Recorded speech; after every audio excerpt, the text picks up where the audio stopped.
Hi, Mindy. Welcome to Bombshell Radio. I'm so excited to have you here. You have an amazing story in so many ways. I feel like we could talk for just 3 hours off about your journey with your husband's cancer, your own past, your weight and fitness journey.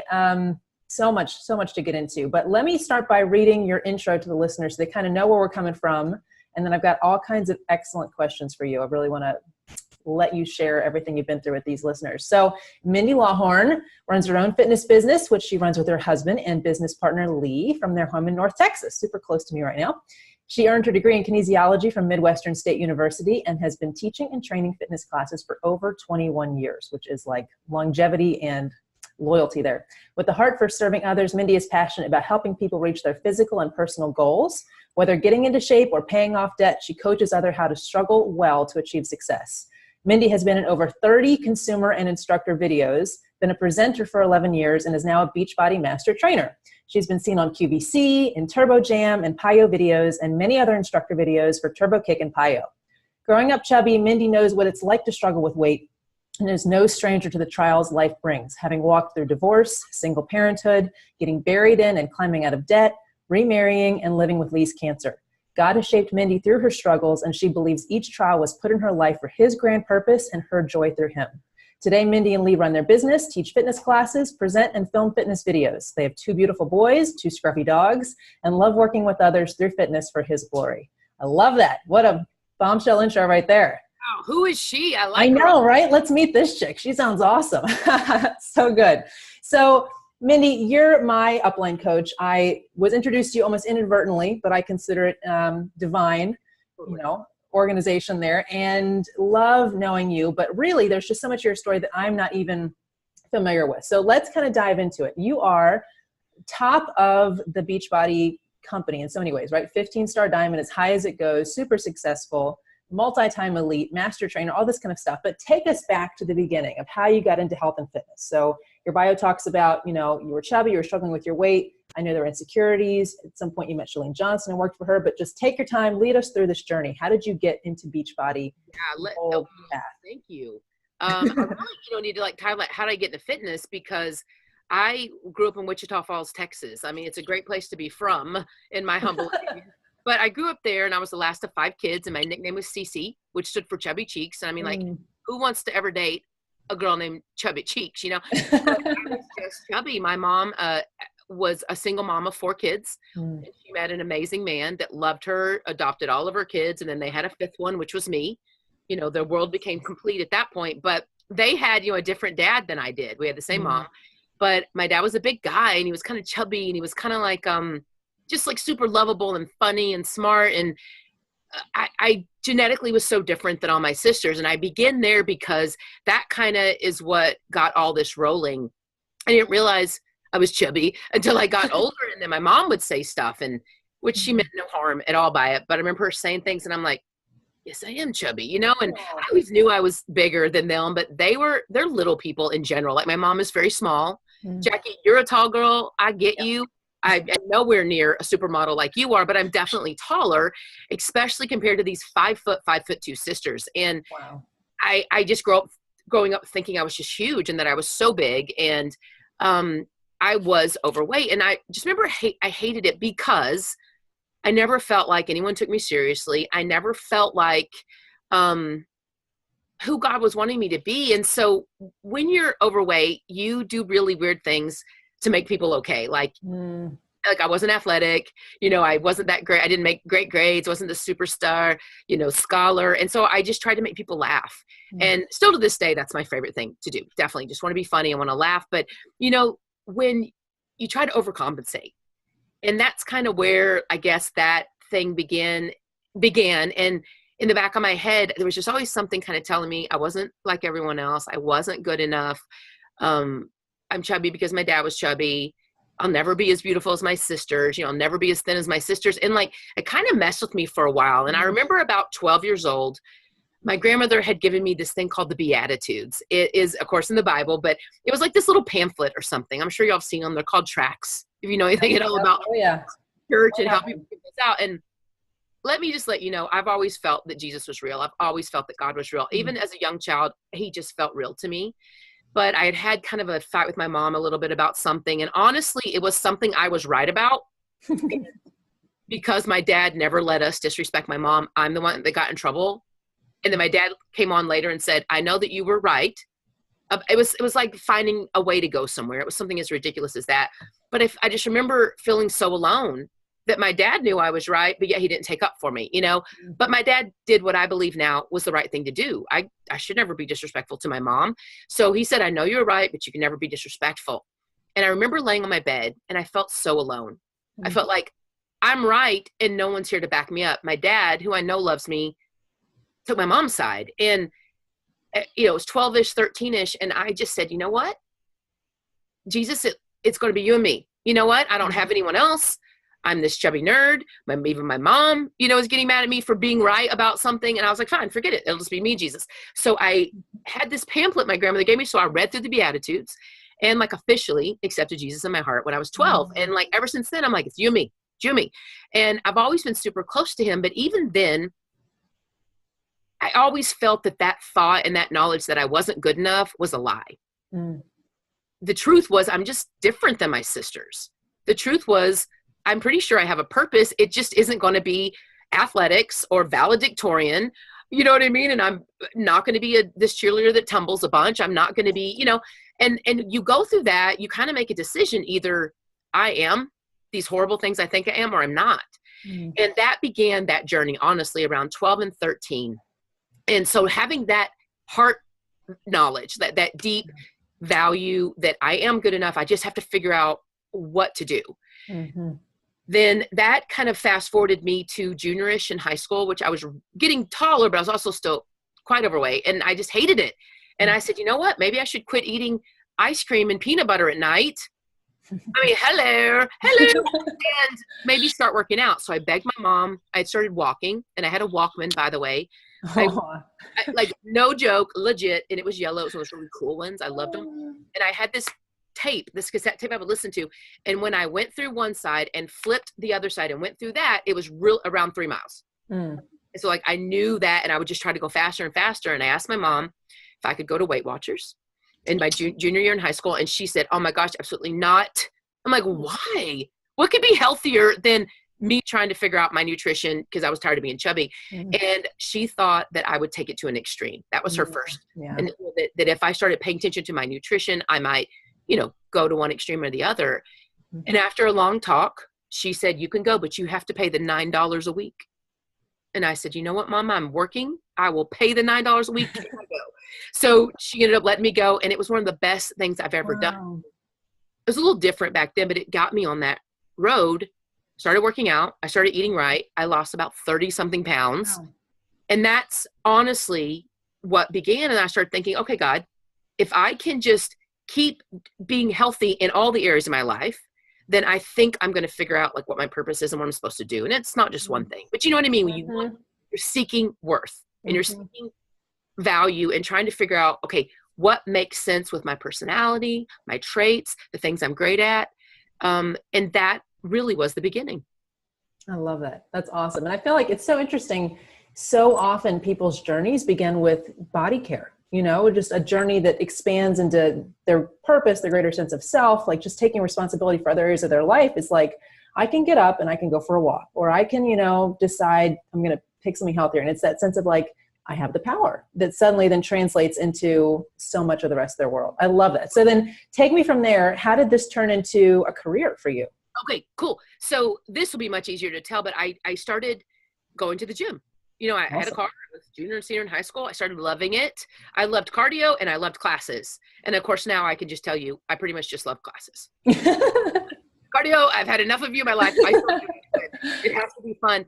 And then a lady who I adore, she's my first mentor, name is Renee Christie from Wichita Falls. And I used to go to her classes. She said, when are you going to start teaching for me? That was one of the first people ever in my life that, without telling me I was good, told me I was worthy enough to teach for her. And I'm like, are you kidding? I was like, for real? She goes, oh yeah, you'd be great. If you want me to teach you the basics, I will. And I'm like, when do I meet you? Wow. And I started training with her. I got my first certification in college to teach. Hmm. And I just taught basic stuff. I taught like step, I taught like a cardio floor, no joke, like high-low. And it kind of went from there. Moving forward, I graduated college. And the reason I did kinesiology, mind you, is because it was the only thing I was interested in. I Mm. started in business. I went to accounting. Why I ever went to Accounting. accounting? What was I thinking? But I had my dad in my ear saying, "You need to do business. You could always have, a job if you have a business." And I remember going, "Dad, I'm pretty sure God's told me something different." Of course, he was like, "Oh, you just want the easy way out." And I'm like, "No, I really don't, because I don't think I'm destined, for that." Yeah. So I switched to kinesiology, which my dad, I remember this very well. I wish he was still alive because he would be so proud. But he told me, "Mindy, there will never be money in fitness." Oh, we're about to prove that wrong later in this interview, but we'll get there. And as wonderful as he was, his time was, you want to secure a job, you want insurance, you want to be able to provide, and you want to have something you can always fall back on, which I do. But I remember that conversation. I remember he said it and I smiled, and he was like, "Why are you smiling?" And I said, "Dad, I don't know that that's true, And it was no big deal, but I remember it so clearly. But fast forward, after college, I started teaching, other classes. I taught at multiple gyms. 24 Fitness is still my favorite gym to this day, but I taught at the Wise. I taught at some corporate venues. And Mickey Starry, who is not one of my very best friends, I cheered with her in high school, actually, but she's now the head of all 24 Fitnesses for group exercise. So she has about, 16,000 people. I think she's over. They have 400 plus clubs. And I was teaching a kickboxing class, like my own style. Like I went in there and made it up every day. Like I wouldn't even take in my class. It was that horrible. But she basically said, "We are moving all kickboxing classes to a format called Turbo Kick." It's from a lady in California. It's super fun. It's formatted, so you know exactly what you'll do with every song. And I remember like rolling my eyes going, "Oh my God, that's going to be horrible." And she basically said, "You can either go do this certification or you can give someone else your class." Yeah. I guess I gotta go. So I tried to take a few and I just didn't like it. And then I found myself at the certification, just whatever, I'm here. And a lady by the name of Honorita Sloss was my instructor. Honorita had lost 70, 80 pounds. Oh. She is Samoan. She's one of the most statuesque, beautiful, ripped, but like this big mane of hair, and she could kick your butt, but gorgeous at the same time. And I'm like, I'm in love. And I took my first real turbo class and I was smoked. It was fun. It was athletic. It was dancey. You could be silly, but yet the music told you what to do, and in a good way, not like, "Oh, I don't want to do that." And you added on these layers. And I really got through that certification. I'm like, this is all of my positive characteristics put together. That's you awesome. can be loud, you can be energetic, you dance. I've always loved to dance. I've always loved music. I was in band. I know how to play the piano, trumpet, French horn, bells. I love that kind of stuff. And it just made sense. Soon I started teaching the format. Those classes went from 6, 7 people to 70. And my boss, Mickey, said, "You should be a presenter for Turbo Kick." And I'm like, "That's a thing?" She's like, "Yeah, just like the lady that trained you." And so I made a video. I went to California and auditioned to be a Turbo Kick instructor. And that's where I met Chalene Johnson. And I'm going to pause there for just a second, because that was about, and really it was, I think I've been a presenter, or was a presenter, for about 15 years total. But that began this whole other avenue to reach people, to see people for 8 hours straight. And I had to train them. They had to perform at the end of the day. I talked to them all day long. We went over how to format class, the proper punch for this particular format, how to utilize this music, how to listen and let the music tell you what to do so you didn't have to count. And it was this 8 hours of bliss where you had sweat on top of sweat. You were stinky, nasty. You sold clothes. You wore all these outfits. And it was one of the most ridiculously fun things I've ever done to this day. Oh, that's awesome. I love it. That's when you know you're in your sweet spot, right? It's like, I don't even need to get paid to do this. You know what I mean? Like, this is my hobby. This is awesome. I know. And it was kind of weird to me when I found out we got paid, because I kind of knew we did what we sold. But I was like, oh my gosh, do they even know that I would be doing this for free? Yeah. So I did that for years. Like I had just been in, let me back up. So I just got certified, trained, all that stuff, went to be a presenter. I got accepted to be a presenter. And that very training to where we got auditioned to be a presenter. She was like, "You've lost weight?" And I'm like, "Yeah, I've lost about 60 pounds with my first son through this format." And she goes, "So we're doing this infomercial thing. Would you maybe want to share your story, and will you go audition to be in the infomercial videos?" And I was like, "What the heck? Heck yeah." Like, Totally. I don't know what would make me more excited because it was so much fun. So I got to be in all the Turbo Jam videos. I was also in that infomercial. So I think we made a total of 13 different Turbo Jams. I got to be in olive oil. So much fun. Oh my But God. it created a relationship with not only Beachbody at the time, which they're the ones that did Turbo Jam, but I became very close to Shalene Johnson. I love her. She's my type of person. She's hysterical. She's like my sister, but and then kind of my mom at the same time. And she's all of the things that I thought kind of were wrong about me. She very clearly clarified. "Oh, those are the things that are right, Mindy. Don't go changing." And I'm like, "Oh, finally." So was my introduction to Beachbody. So I'm going to pause there, but that was my introduction. Yeah. Oh, that's awesome. So, I mean, really, this is a passion that was natural to you. And I mean, I think we'll get into this later, but so many women, fitness does not come naturally to them. But I think what I'm hearing in your story is almost fitness didn't really come naturally to you. It came out of first a decision to take good care of yourself, a sense of self-worth, and then it became like just joy, and what I hear you describing is a focus on the joy rather than like. Well, and here's the division is that I'm not naturally super athletic. Like I can make my body do stuff if I can plan it and practice, but it wasn't the fitness aspect that got me. It was all the other stuff because it made me feel good. It was so much fun. I got to just be crazy and talk to these people and they loved it. They expected it and they appreciated it. And I'm like, oh my gosh. I mean, I can be loud because my whole life, by the way, I've been told to be quiet. Church, in class. Yeah. And it was finally a place that all that came together. But what I figured out is that, fitness isn't about what you used to could do. It's just about what you're willing to work on now. And I was like, well, shoot, if this is about will, like just determination, I will crush this. Now, if it's about natural, things, I don't know that I have that naturally, but fitness is about doing it again and again and again and having the will, the determination, and the self-discipline to get in there and do it. I have that totally. And that was just something over time I worked on. Now, what's super important right now, I think, in this time frame is that there was no Beachbody coaching at this time. Yeah. There was no opportunity for a business. There was nothing. They just had P90X, Slim in 6. They had a Kathy Smith program, and then they did, and she's awesome, by the way. But they had a few like protein, and they had this thing called Slimming Formula, which are these pills, and they had very few things. And Turbo Jam came in and literally put a huge spotlight on that company. In addition to that, they revamped the initial P90X infomercial. It took it away from this like $1 million, fancy glittery thing and just sent cameras to these people that had lost weight. And so that P90X infomercial was people just telling their story on camera and videoing themselves in their living room and in their garages working out. And it went nuts because it was so real. Yeah. And that was right on the cusp of this happening. So I had no plans on doing anything like this. But that was the history and why I felt a connection when the opportunity did arise. That's awesome. And I think, did Shalene kind of share with you guys, like, dude, this is so freaking brilliant. You're out of your mind if you don't do this. Her exact words were, you would be so dumb not to do this. You do it every day. But here's how that came about.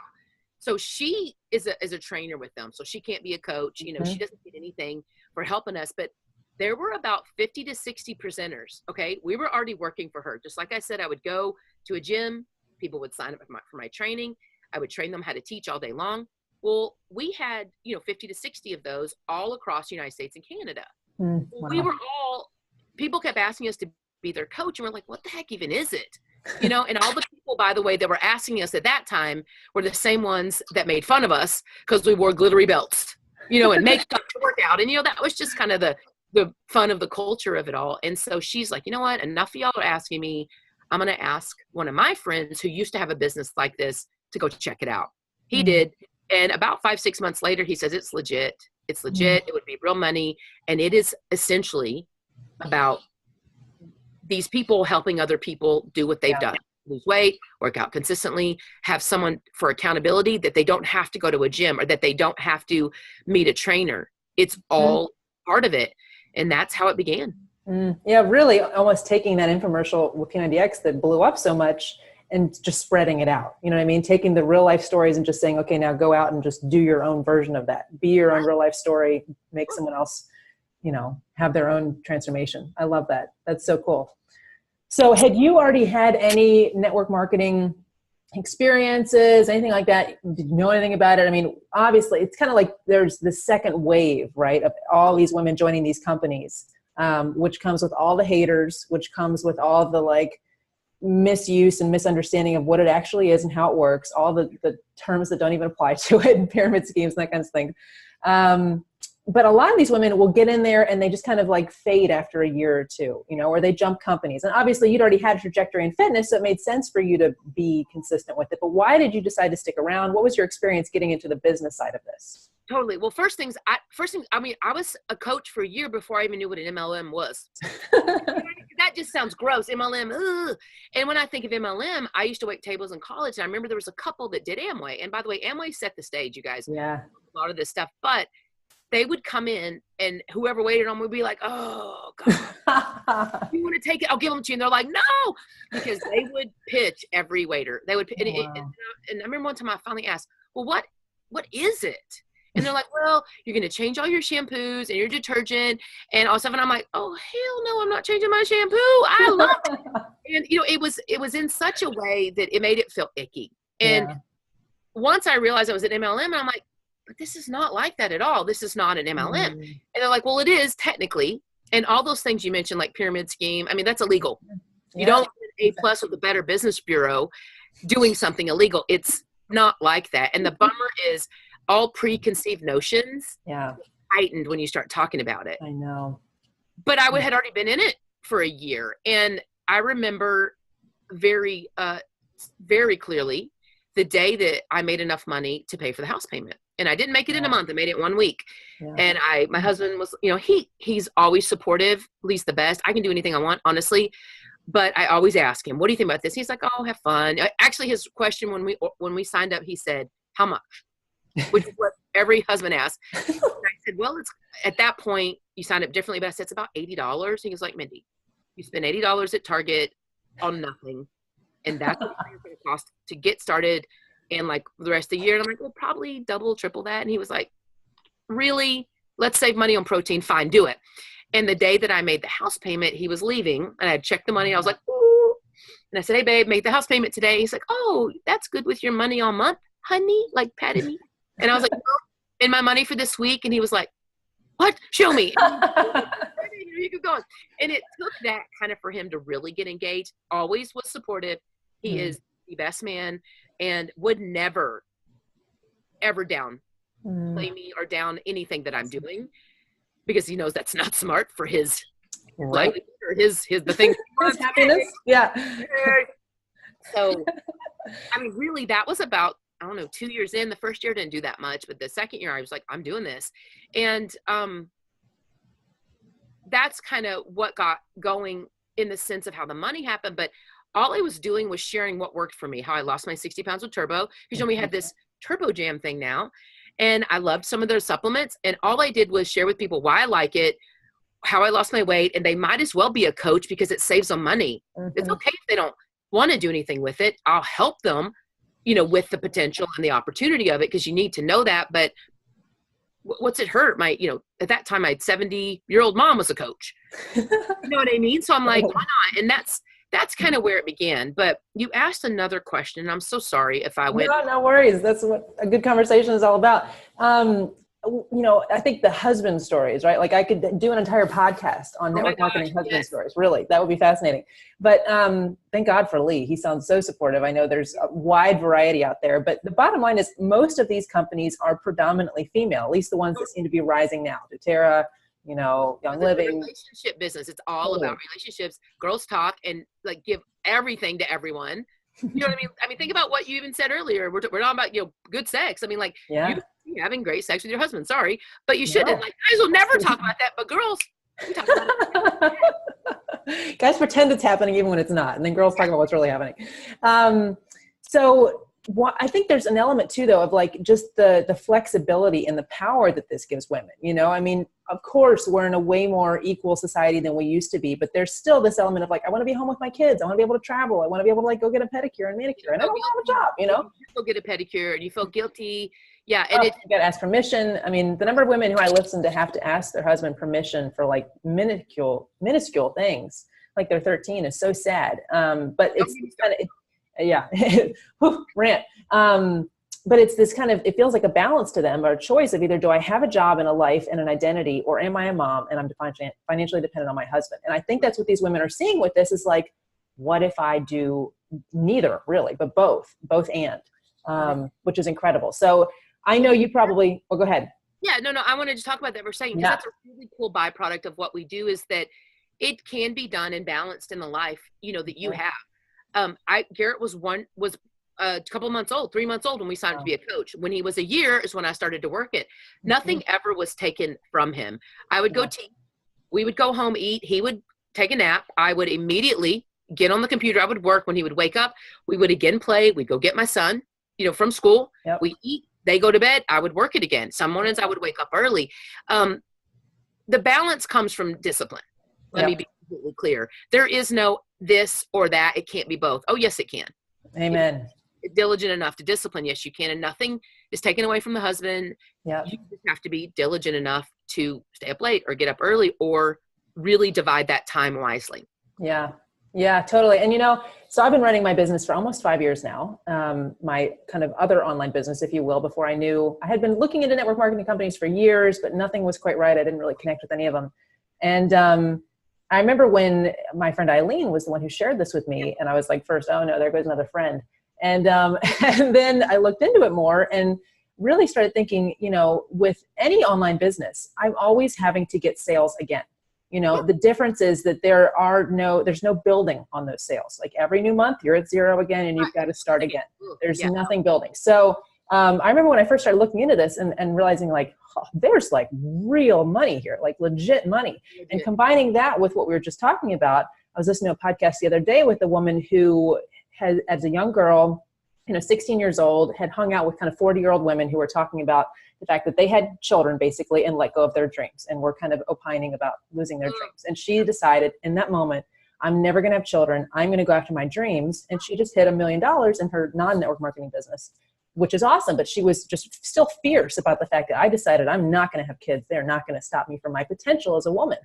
And I just thought, how sad is that? Not that there's anything wrong with that if that's what you choose, but to decide to kill off a part of you that you might have desired in order to have something else that you thought it could not be combined with.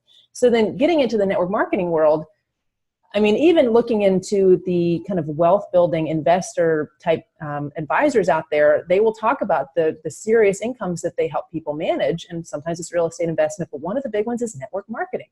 And so it's just extraordinary how much wealth can be built through these companies. I know you've had an incredible journey there. I know you've got friends who've had an incredible journey there, and it's amazing. But what amazes me most is what we're able to do because of it. So talk to me a little bit about, I mean, how this has worked with you guys through medical bills and just the financial side of this as the blessing that it is. This is the part that makes me so excited, because I do love what we do. And let me be clear, all we do, the reason this business made sense to me is because it's fitness. Exactly. It already made sense for you. Everybody needs it. Everybody needs it. Yeah. And there's so many different levels. There's so many different things we can do to achieve better fitness and better wellness. So that's why it makes sense to me. You know, it's not just another product you do or something you got to put in your hair, your face.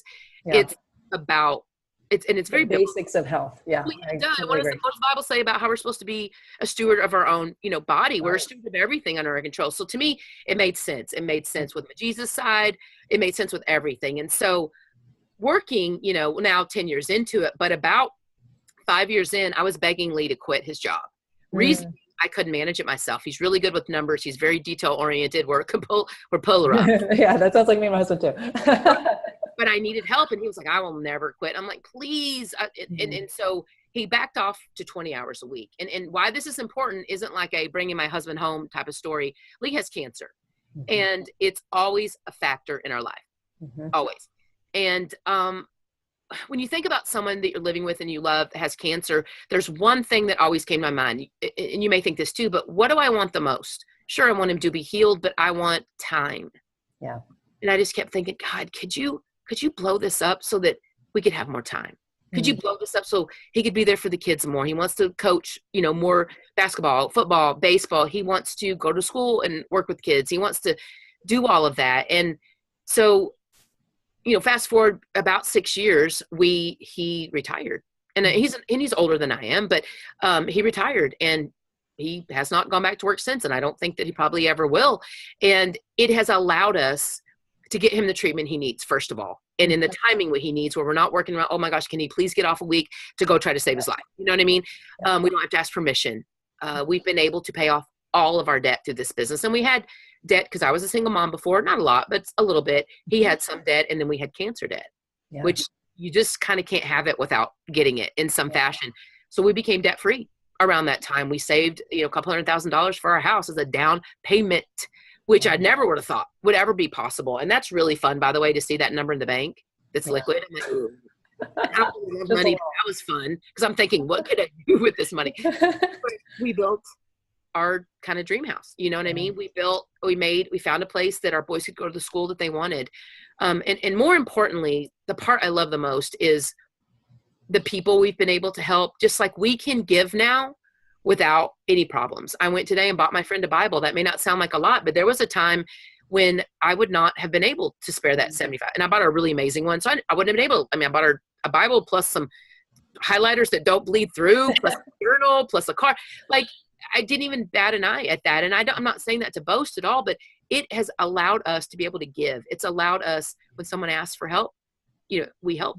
It's allowed us to give our boys this education that we wanted. It's allowed us to save for college. It's allowed us to think of things differently. Instead of thinking, well, we can't because, we think, well, if we could, what would we do?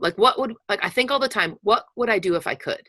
And it changes your spirit. It changes your heart. It takes you from that scarcity mentality, which I listened to Shalene's podcast about this, to an abundance mentality, which is simply, instead of I can't because we're poor, I can't because we would never do that, we're not like that. It's like, well, we could. How would that work for us? And just that positivity, it takes away so much negativity. It takes away so much stress. Yeah. And Lee is fighting right now. He's fighting hard for his life, but we also know that God has a plan, and we also know that this all can work for God's glory. And the women that I've gotten to reach and talk to and just share with them that, like, don't believe the lies, sisters. Don't believe the lies that we believe. That's what this business has allowed us to do. We also have our own little ministry. It's called Hope in Struggle, which is just like ways that we've struggled, things that we've gotten through God's word. And just silver lining, he's always showed us with every single, what seems to be a struggle or something really bad. And we would have never been able to do that. I get to go, I get to fly and see my girlfriends every year. We go for a snowboard trip. I get to go to many conferences, and I only go to the fun ones, by the way. Right. I get to do all of that because we have that option. And that's just in a nutshell what it's allowed us to do. Yeah, I love it. I think, that mindset shift is such a big deal. I mean, the reality is we're in the United States of America. You know what I mean? So much is possible in this country, period. But that fearful thought process, I mean, it really almost puts your system in a fight or flight mode where you cannot think logically, you can't access your ability to come up with creative ideas because it's like your body and your mind have just gone on lockdown. And you can live in that lockdown if you choose to. And the only way to even experience if it's possible for you to step out of it is to just question, what if this isn't true? What if I decided that there could be a way and I just have to think of it and make it, getting women into that shift is in every area of their life is just such a joy to watch. Totally agree. So I love that you were getting into hope and struggle, because that's what I wanted to ask about next. One of the philosophies you have that I just adore is that these network marketing businesses, and I know that, a lot of women, they're the women who turn their nose up, they're the women who jump in both feet, but they often will get this tunnel vision of like, this is now everything I am and everything I do and my identity, and this is what I offer, etc. And you see it as more of, what can be a way of facilitating other things that you're called to, even funding other things that you're called to. So I watch in all these online business conferences that I go to, so many startups, so many hopefuls, so many failures, so many give ups, and so many kind of give up and go homes, because if you can't bring in money from it, you can't really sustain it unless you just want to call it a hobby.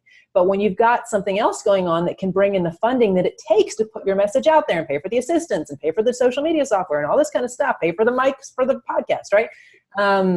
Then you're on to something, and then you don't have to have that pressure on what you're creating that God has called you to, because you've got something else that's paying the bills for it. So that is just a revelation, I think, for so many people. So would you talk a little bit more about that and how you've done that? I love that you want to talk about that, because it's a mindset shift. Yes. It took me a while. Don't get me wrong. Yep. I grew up the last of 5 kids. We had a great childhood, but we didn't have a lot of money. I remember my mom bouncing checks left and right back in the day when we wrote checks.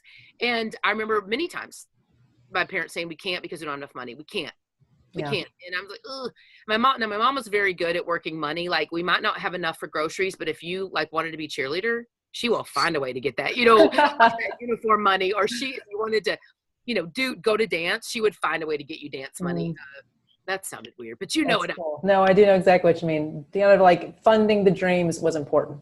Oh, totally. And that was one really that's big big thing about her. And by the way, she had no trouble with nonsense. She loved to be funny and loves to be funny and nonsense. And so do I. But about that, what's interesting is when people get tunnel vision and they think, I got to make money. Most everyone does very poorly. Yeah. And it's not that you don't want to think, I could really use this money, but the big picture I thought of first is, I want to help these ladies. Oh, hi, honey. Hi, as you know, I'm hiding in my closet right now. I see that. Anyway, so when it's just about the money, then it's not about any person. Yep.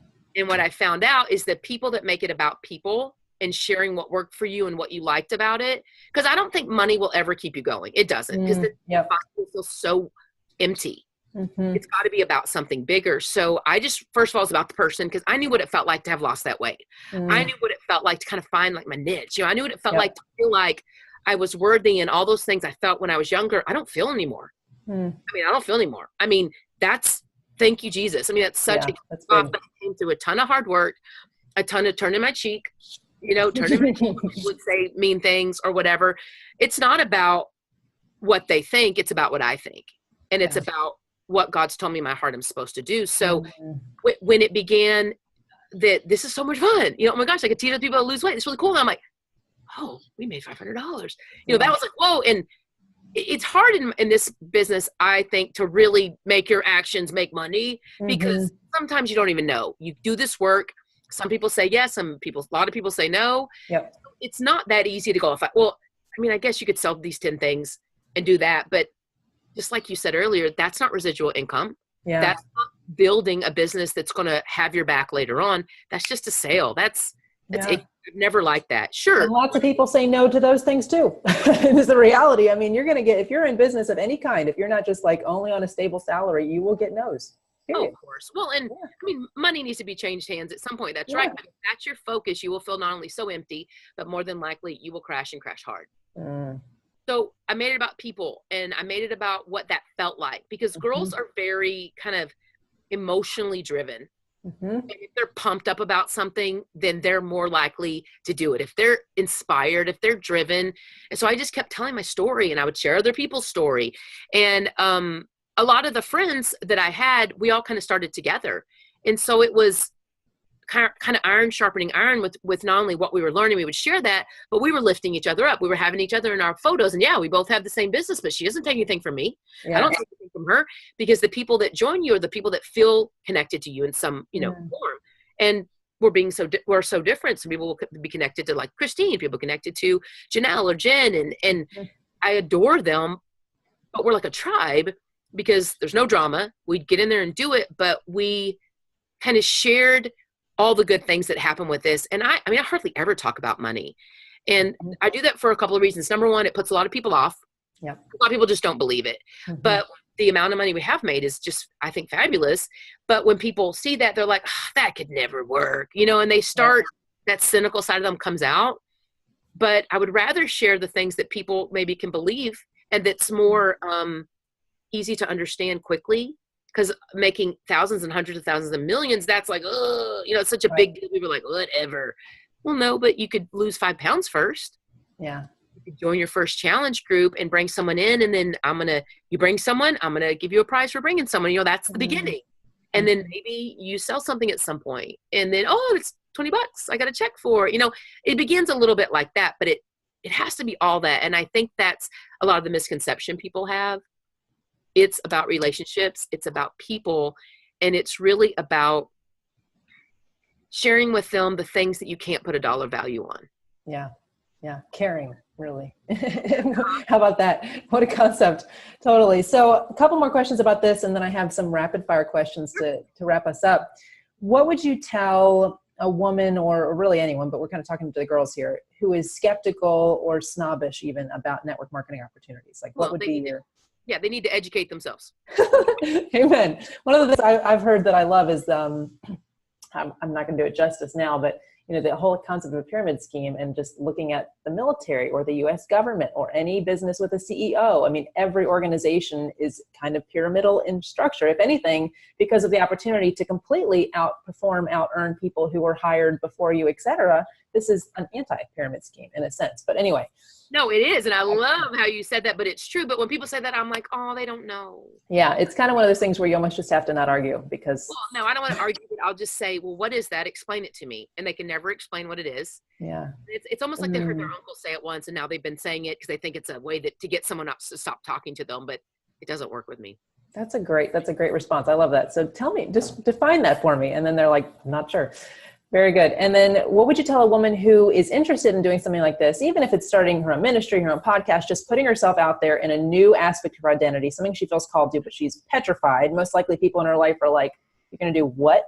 And, they don't even understand it. They think she probably can't do it. She just feels overwhelmed and fearful. What would you say to her? I think that she needs to find a couple of people that have already done what it is she wants to do and try to reach out to them and connect to them. I think she might be pleasantly surprised that people are so willing to share. And by the way, here's what you don't do. You don't message someone and say, hey, can I pick your brain? I hate that phrase. Like, let me do that to you and see what it feels like. It just feels yucky. It feels like, I don't care about you, but you need to tell me everything you know for free.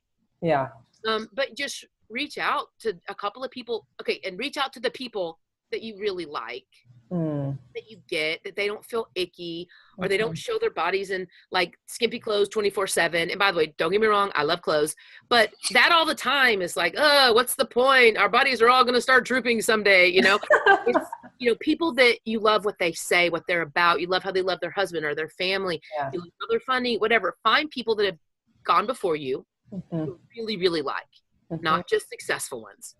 Or the ones that seem the most successful, which, by the way, you can be really successful on social media, ladies, and there's no way to prove you or disprove you. So take a deep breath in that, but reach out to them because, a perfect example is Shalene. Yeah. She's so successful, 5 years ahead of everyone else, and she wants nothing more than me to ask her questions how to do stuff. Like, to the point where she's pushy. But, she adores it. So most people love sharing. Yeah. And I think that you need to start there. And I think you need to take away any misconception or preconceived notion that you may have on how this works or how it was done. And just say, I love this. I want to do this. I love how you do it. What could take me to the next level? Do you have any thoughts? Simple as that. Yeah. But before you send, read it and think, if you were in that person's position, how would you receive that message? Because you want to be received like, I'd love to talk to this girl or this lady. Not like, ugh. So think about them as you're writing that message out before you send, and you're going to get a much better response.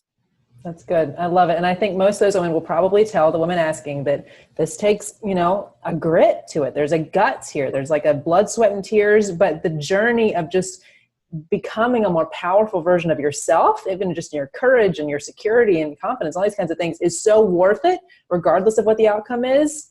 That's what I would invest again and again and again in everything I've done just for who I've become. We are such different people. It's so interesting. Lee and I were talking about this the other day. I'm like, can you imagine if we'd never done this? And not about money, not about his cancer, but he's like, you are like almost night and day, as far as like this is, he didn't mean this rude way, but like maturity level. Mm-hmm. How you just don't really get upset about stuff anymore, and how you don't jump to conclusions or blah, and it just, it gives you, it grows you from the inside out. It's made my relationship with Christ stronger. It's made my relationship with Lee stronger. It gives me something to fight for, but I also know what I will do, and I also know what I won't do. And that came from all of those ups and downs, all those trials, putting myself out there when I didn't want to, dealing with all those people that have said mean and hateful things. And that's not my problem. That's their problem. Yep. My responsibility is continue to move forward. And with personal development, oh my gosh, it grows you. And by the way, one little tidbit, you can tell Jackie who's been in this business, who does personal development, who doesn't. Yeah. In life. I mean, in business for sure, but oh my gosh, the people I meet in life and they're like, why'd you listen to podcasts? And we're the same age? Yeah. How could you not? You're just like, well, anyway, I won't go any farther into that. Okay. So this has been awesome. I want to wrap up with a couple rapid fire questions I love to ask people. Sure. Number one, what is bringing you the most joy right now? Is seeing other women thrive. I love it. Love it. I love when the light comes on. I'm like, yay! And then it makes me want to work with them that much more.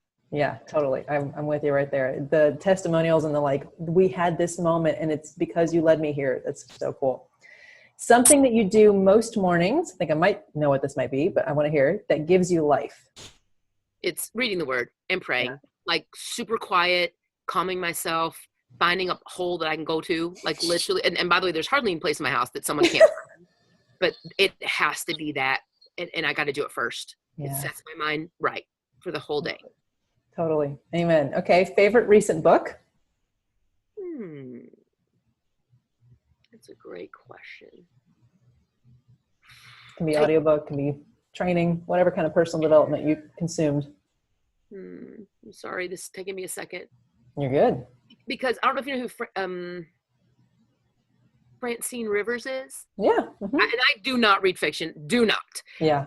Someone gave me one of her books and I died. I was so amazing. And I just started her new one, so I guess I haven't really finished it. I reread The Compound Effect. I do that every year. That is really one of the first personal development books I've ever read that let me know it's not about talent. It's about will. As far as business goes, and I'm like, shoot, I got this. Yeah. I got this because I think people rely on talent, or they keep telling me what they were in high school. And I'm like, yeah, but what does that matter now? That's so good. I get to I'm like, well, I'm happy for you, but what does it matter now? I think work in high school. What does it matter? Totally. Talent versus will. I mean, that's life, right? You don't have a good marriage because you just went in more emotionally mature because you decide every single day to get up and do the right things to have a good marriage, or a relationship with God or a healthy body. Self, because that's what we're supposed to do, people. Yeah. Absolutely. Is do the actions rather than going on your sense of importance. 3 things you're most grateful for. Well, Christ's love, of course. Probably Lee. He's just exactly what I needed even before I needed it. And especially with him being sick, it's so much easier to say that because you don't get mad about the stuff that's left on the counter. Yeah. Or the socks and underwear that are in the floor that you would normally be like, pick up your stuff. I'm like, what does it matter? Yeah. He's here.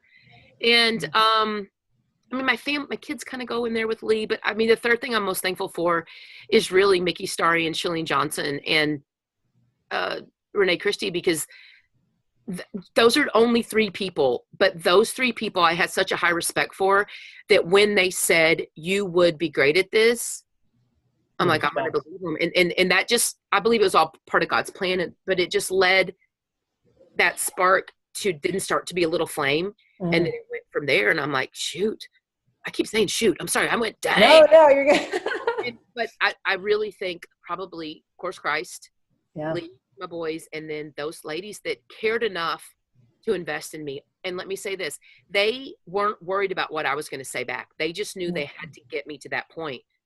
You know what I mean? I think we're worried about, they'll think I'm weird, or no, that's no. And you're like, you just say what you're supposed to say. You're not responsible for their response. You're responsible for your actions. Yeah. And I thank God for them. Yeah. And I'm hesitant to say this because obviously it's nowhere near on par of importance or anything like that, but it's similar to sharing the gospel. You know what I mean? Where it's like, our job is just to put out whatever good information, good news, and truth there is. You're going to get back every response you can imagine. That's not your problem. Not the message. Yeah, that's not your problem. Your problem. Your assignment is to go out and do the right thing and to spread what's true, and to release everything else, and the rest is God's. So Yep. Not anywhere close to as important, but very similar. One way women can honor themselves more.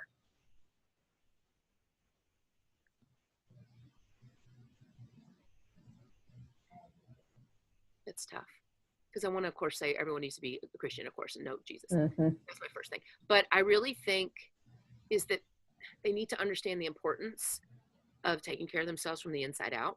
And I think that's nutrition, what they put in their mind, looking, eating, whatever. And then, of course, working out. That will serve you hand over fist. Totally. More than anything you could ever do besides becoming a Christian. Hello. And I think that it's not selfish at all. I'm a better mom, a better wife, a better everything when I take care of myself. 100%. And plus it's biblical because everything under responsibility is called stewardship. We need to be good stewards of all of that. Yep. And even the greatest commandment of loving God and then loving others as you love yourself. We always skip that little as you love yourself piece. And that is what it hinges on, isn't it? You receive God's love, you fill yourself up with it, and then you give it out. And then it's sincere, and then it's kind of got this buffer around it where you're not hoping that they like you or hoping that you're good enough or whatever. So much better. Okay. Anything else you want the listeners to think about or know? One thing that just came to my mind, and when stuff like this comes to my mind, I'm like, I feel like that pressure or what's the word? What does family say? By the way, one of my favorite podcasts is called "It's Your Move" by Andy Stanley, Charles Stanley's son. Yeah. So hysterical. Oh, but he calls it a tension, like a little tension, like, oh, should I say it? So Go for it. one of the things I learned in personal development is we are a product of our choices. So whether we like where we are right now, whether we are great financially, not great financially, whether our relationship with Christ is great or not, relationship with our husband, our kids, our bodies, our minds, our house, we are a product of our choices. And that goes both ways, positively and negatively. And I think we have to take responsibility for that, because that really is what I think changes our daily choices. And when we realize I'm a product of my choice, if I'm overweight, well, why I'm overweight? Well, I'm a product of my choice. I've saved up, the money I wanted to. How is that? I was a product of my choices, and every little choice matters, positive and negative. Yeah, it's so good and so true. And it's one of those, it reminds me of that saying, the truth will set you free, but first it'll piss you off, right? Where the first time you recognize that, you're like, there's an anger, and but and I think people love to push off on God's providence, which of course is also a major factor, but there's free will. I mean, we have the ability to shape our lives based on what we decide to do with them. So there's just, once we're able to swallow that and get over our little temper tantrums about it, we can do some really cool things. Seriously. Okay, last thing, and then I want to see where we can connect with you more. Your advice for life in one sentence. Go, Mindy, go. Well, I think whatever we do and we decide to do, we want to work really hard at, should have a back purpose. Our why for doing this fitness business is to reach anyone and everyone we can through fitness for God's glory. And it changes everything. I had a lady message me one time, which, by the way, people misinterpret things. And she messaged me and said, I think it's wrong that you use Jesus to get people in your fitness business. I wrote her back and I said, I'm so sorry, but you've got it twisted. I use my fitness business to talk to people about Jesus. Awesome.